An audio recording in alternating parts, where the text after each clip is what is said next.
بسم اللہ الرحمن الرحیم۔ شروع اللہ کے نام سے جو بڑا مہربان نہایت رحم والا ہے۔ السلام علیکم معزز ناظرین۔ حضرت محمد صلی اللہ علیہ وآلہ وسلم نے فرمایا، جس نے کسی حیض والی عورت سے مباشرت یعنی صحبت کی، یا عورت کی دوبر یعنی پیچھے کے راستے سے مباشرت کی، یا کسی کاہن کے پاس گیا اور اس کی کہی ہوئی بات کو سچ مان لیا، تو اس نے حضرت محمد صلی اللہ علیہ وآلہ وسلم پر نازل کی جانے والی چیز کے ساتھ کفر کیا۔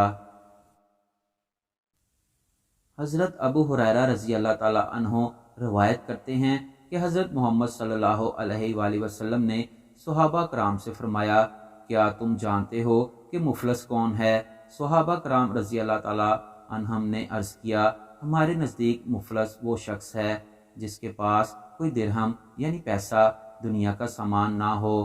آپ صلی اللہ علیہ وآلہ وسلم نے فرمایا، میری امت کا مفلس وہ شخص ہے جو قیامت کے دن بہت سی نماز، روزہ، زکوٰۃ اور دوسری مقبول عبادتیں لے کر آئے گا، مگر حال یہ ہوگا کہ اس نے کسی کو گالی دی ہوگی، کسی پر تہمت لگائی ہوگی، کسی کا مال کھایا ہوگا، کسی کا خون بہایا ہوگا اور کسی کو مارا پیٹا ہوگا، تو اس کی نیکیوں میں سے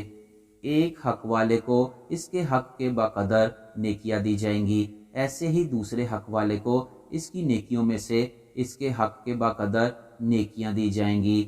پھر اگر دوسرے کے حقوق چکائے جانے سے پہلے اس کی ساری نیکیاں ختم ہو جائیں گی، تو ان حقوق کے بقدر حقداروں اور مظلوموں کے گناہ جو انہوں نے دنیا میں کیے ہوں گے، ان سے لے کر اس شخص پر ڈال دیے جائیں گے اور پھر اس کو دوزخ میں ڈال دیا جائے گا۔